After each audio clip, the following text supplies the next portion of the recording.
I want to say something. No matter who you are, no matter where you are on your faith journey, you belong. I want to say, I am glad that you're here. Can we give you guys a round of applause for being here this morning? Thank you. Thank you. We're going to continue a conversation that we started a few weeks ago. We're going to wrap it up this morning. We've been in this series called Stranger Things, and I love that TV show. Who has ever seen it? This series has nothing to do with that.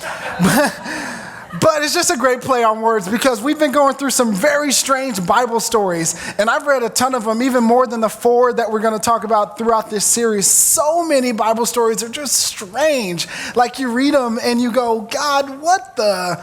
You know what I'm saying? Who has thought that before? I'm not crazy. But one thing we've learned throughout these past 3 weeks is that God really cares about character, and God cares about his character.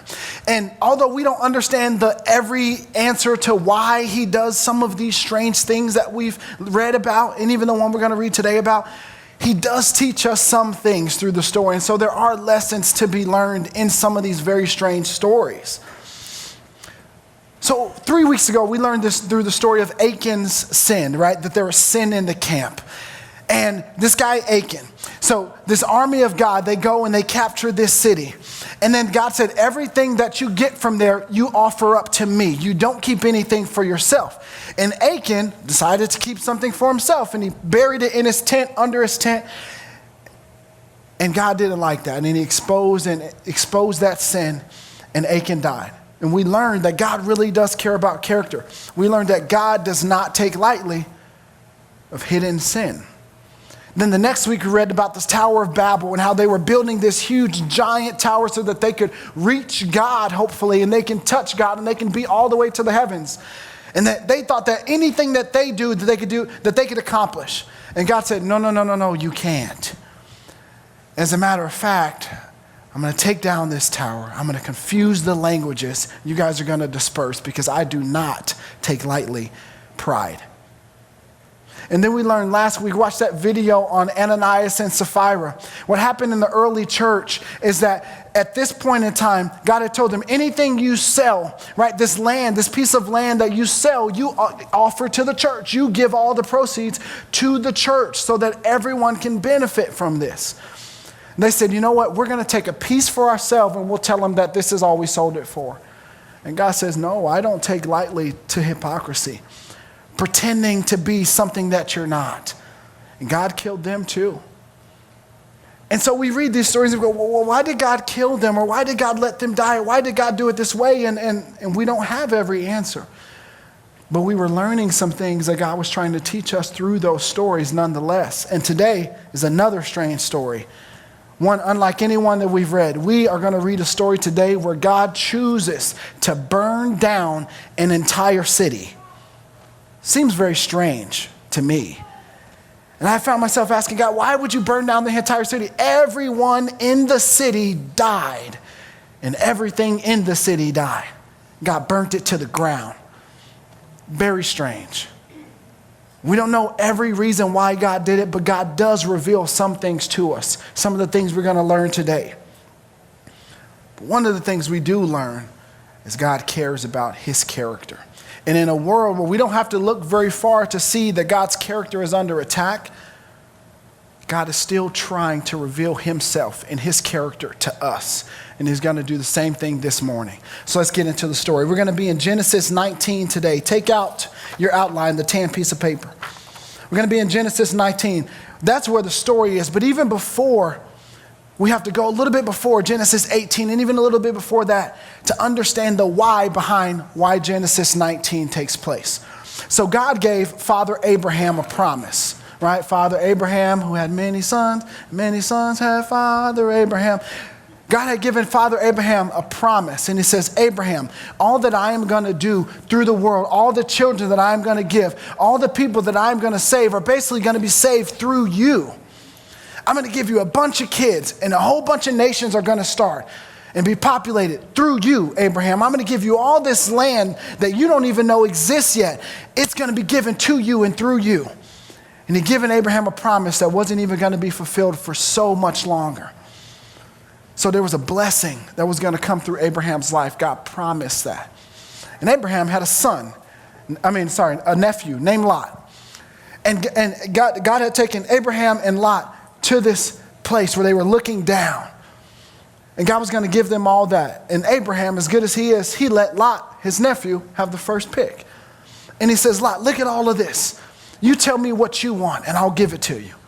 And Lot looks down at the city and he says, that city right there, there's a lot going on there. I want to be there. I choose that place. That place happened to be Sodom and Gomorrah. So Abraham says, great, go down there, you with your family, go down there, live there. That place is yours. And then God says, Abraham, I'm going to give you the rest. I'm going to give you over there. That's yours. This is yours. That's yours. Everything else is all yours. This is going to be your land where your children and descendants live. Right? So that happens.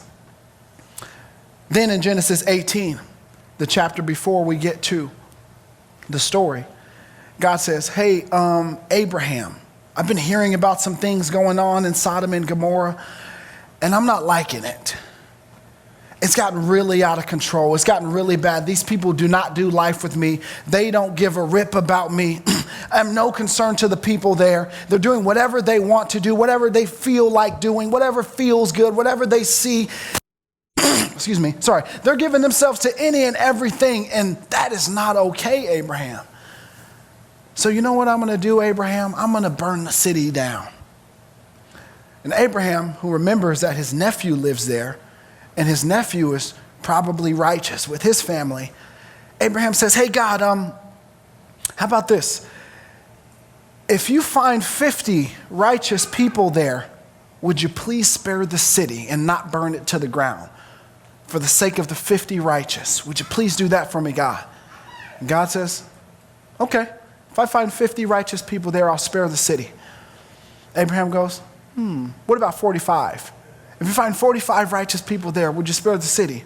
God says, okay. Well, what about 40? Okay, 30, 20, 10. God, if you find 10 righteous people there in the city, would you please spare the city and not burn it to the ground? God says, okay, Abraham. I'm going to go down there tonight, and if I find 10 righteous people who are living for me, I will spare the entire city and not burn it down. Abraham, who's probably thinking of his nephew Lot and his whole family, he's like, okay, deal. My nephew's not going to die. So God goes to the city. He sends 2 angels there, and they go down to the center of the city. Now we're in Genesis 19. Genesis is the first book in the Bible, meaning the beginning. This is the beginning. Thousands and thousands and thousands of years ago, this happened. The 2 angels are down in the city, in the center of the city, and they're looking. They're panning the city, and they see any and everything happening. All that you can imagine. The lust, the sensuality, the manipulation, the any and every kind of evil you can imagine, it was happening, and they saw it with their very eyes. So Lot walks up to them, and Lot sees them, and he walks up to him, and then he bows down to him, and he says, hey, you guys, would you please stay at my house tonight? Would you please be my house guest tonight? Don't leave just yet. Don't stay here. Come with me. And Lot shows them hospitality. And that's where we pick up the story in Genesis chapter 19. So in Genesis, the first book in the Bible, chapter 19, verse 4, here's where we're going to be at in the story. But before they retired for the night, the angels is talking about, before they retired for the night, all the men of Sodom, young and old, came from all over the city and surrounded the house, Lot's house, where the angels were staying. They shouted to Lot, where are the men that came to spend the night with you? Bring them out to us so that we could have sex with them. Very strange, right? So Lot stepped outside to talk to them, shutting the door behind them. Please, my brothers, please, don't do such a wicked thing. Look, I have 2 virgin daughters. Let me bring them out to you, and you can do with them as you wish. Another sermon for another day, but 2 wrongs don't make a right. Move forward.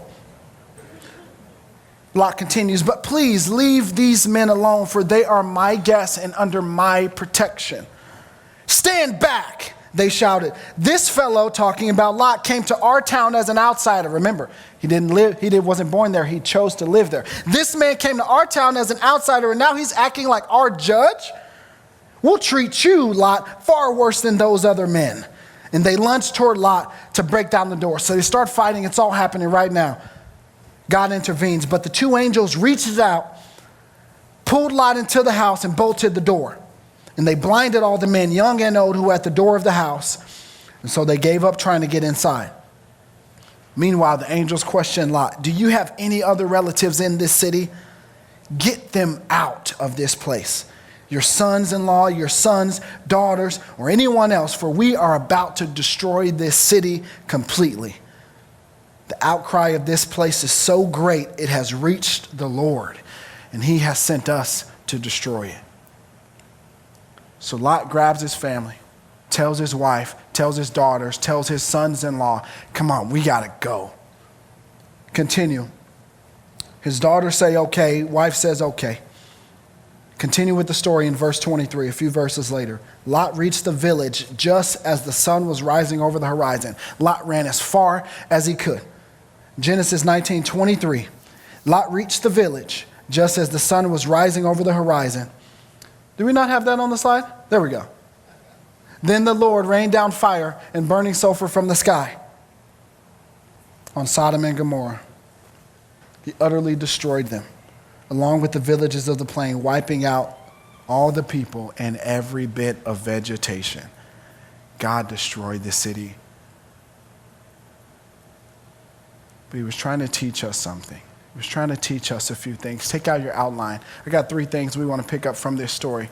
Right off the bat, God was trying to show us, number 1, that he is still a holy God. He is still a holy God. In this story, we read about Sodom and Gomorrah. It had got so vile, so corrupt, so evil, all the way through the core. God couldn't even find 10 holy people. 10 in a whole city. In fact, he only found 1 man. 1 in the whole city. In our current day and age, we don't have to look very far to see some things inside of our lives or even in the world and the culture. Things that Sodom and Gomorrah is like comparison to us. Sodom and Gomorrah is not very far off, church. But in the world where God's character is still under attack, he is still trying to reveal himself. He is still trying to show us he is still a holy God, church. We don't have to look very far to see a lack of morality, compromise, evil, hatred, sin, sensuality, giving ourselves to whatever we see, giving ourselves to whatever we feel. And God still is a holy God. He still hates that. God's children doing things that he didn't want them to do, it still breaks his heart. And he still hates it.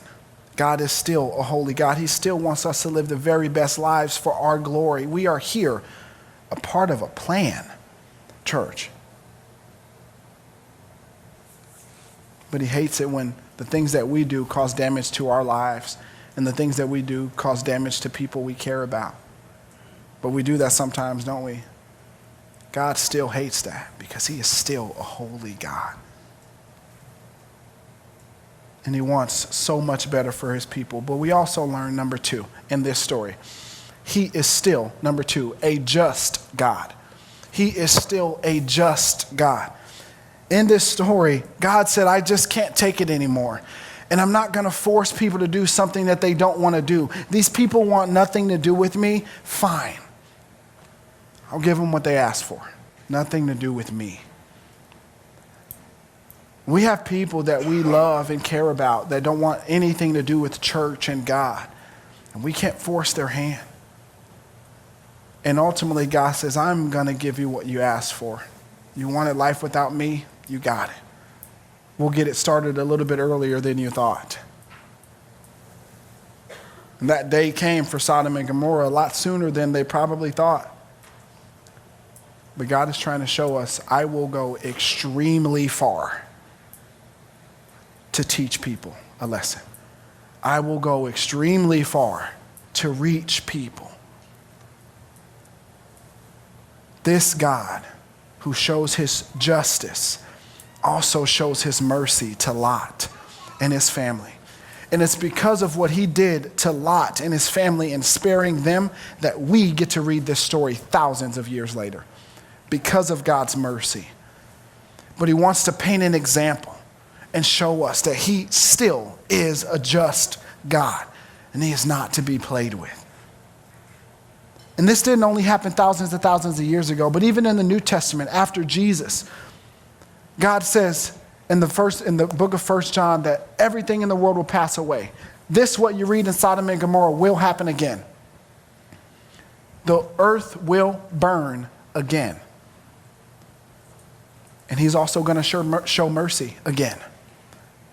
God will purify the world because he's just, and he has to redeem it, and he has to restore order eventually. The earth will burn again. But there's a lot of people who are going to receive mercy like Lot did. The question isn't, will it happen again? The question is, where will you and I be on the other side of it? Good, merciful God. This is a sobering message, but it's a message that creates a sense of urgency, and that's where Lot came to his family and said, let's go. We got to get out of here. This thing is burning to the ground, and we don't want to be around when it does. The earth as we know it will burn. Will we rescue people from it? Will we go back and get our family like Lot did? We go back and rescue them from the punishment that they are about to receive? Question only you know the answer to. But God, who is a just God, won't force his hand. And he says that. But there'll be people that'll be spared, and I'll show mercy on them. And it'll be those who say, yes, I want to do life with Jesus. But he can't make people do anything that they don't want to do. That is truly just. We read this story and we see God is still a just God. Number 3, and I believe most importantly we learned in this story, number 3 is that people still need God. People still need God. When we read this story, we see exactly what the world will look like when we're left to our own demise. When we're left to govern ourselves, when God is taken completely out of the picture. When we say, I want to do anything I feel like it, anything that feels like right, anything that feels like how I feel, I'll just do it. Anything that I think that I should do, I'll just do it. I'll just look at anything and I'll take anything, and I'll just give myself to any sensuality that I want to give myself to. When God is taken out of the picture, this is what it looks like, church. People still need God. People still need God. We need someone out of the earth and out of this realm who can set the standard. Because we didn't make the earth and create the earth. We were just born and dropped onto it, right? We didn't create ourselves. We were just born. We had no choice in where we were born. We have no choice in that. We didn't create gravity. We just found it, right? We don't create time. We just found it. Figured out how to calculate it. But it always existed. We don't create good, truth, morality. God does. Because we are a poor gauge of it. And everyone has a different standard in a way that they think things should go. So we need someone outside of this whole thing to create the standard. And that's where we look at the story and say, God, I don't understand everything, but I am trusting you anyway. The God who is just and holy is also the God who is merciful. And I trust in that, even if I don't understand. But that's why people need Jesus. And that's what this story shows, is because without him, there's no hope. But in him, there is mercy. There is justice. There is redemption. There is a reason to look forward to. There's a reason why you can wake up and smile. There's value. There's vision. We can wake up and sing about things that we sung about today because of Jesus, and only because of Jesus. The question isn't what's going to happen. at the end. We already see the end of the story in Revelation, the last book of the story. We got a glimpse of it in Genesis, the first book in the story. It's going to happen again. Where will you be and your friends and family be when it does? There will be a day of reckoning, a day of answering. Where will we be when it happens? God says, if you choose to live in Sodom and Gomorrah and be a part of all those activities, if that is how you choose to live your life, that's the best it's going to get. And when your day of reckoning comes, it's all over. Hope you lived it to the fullest. But if you choose to be Lot, I will spare you. There will be mercy. And guess what? Living in Sodom and Gomorrah is the worst that it's going to get for you. It is only better from there. That's something to look forward to. And it's only because people still need Jesus. And that's the grace of God. And I just think about at the end of the day, the mercy that God will shed on me because I say, yes, I want to do life with Jesus. And when he purifies the world and burns it up and he makes it new and we get to live with Jesus forever on this earth in New Jerusalem, how beautiful it's going to be. That's the hope that we have, and it's only in Jesus. I remember a time in my life where I had been a Christian for years, and I was even working for the church. I've been working for the church for years. I was working for the church at the time, but I was doing my own thing. I was doing whatever I felt like. I was doing whatever I wanted to do. I was living not according to God's standards. At that time, I was living in my sin. And you know what God did? Because he cares about me and he cares about his standards and his name, he exposed me. He exposed me in my sin, and I was laid there bare, naked, so to speak. And everything in my life burned to the ground, church. Everything. And I didn't understand why God chose to do it that way. And it was a painful season. It was a brutal season. It was an ugly, a dark season. But I would tell you what, I am only standing here years later, here, because of that. Because of God and how he chose to deal with me. Because he exposed me and burned it to the ground. And I can vouch for this story, that sometimes there's no limit to what God will do to teach people a hard lesson and to reach people.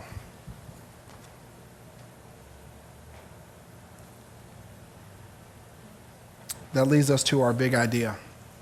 And I said it, and it's just that. It's that there's sometimes no limit to what God will do to teach people and to reach people. So for us, we read this story, we finish up this series, and we ask, God, what is it that you want to teach me? What is it that you want me to learn? God, will you humble me and allow me to receive it before it's too late? God, will you teach me before you have to burn everything down to the ground? Because I promise you, he will, if he has to. He did it to me. He did it to Sodom and Gomorrah and in Lot's life. He will go to no limit sometimes to teach a lesson and to reach people, even if it means giving up his one and only son for some people that don't give a rip about him. He still did it for them too.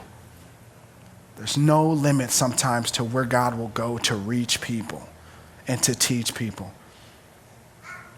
Will you accept it before it's too late, or will God have to burn your life down to the ground too? A question that only you know the answer to. He's trying to teach us through this story, through this series, and get our attention. The question is are we listening?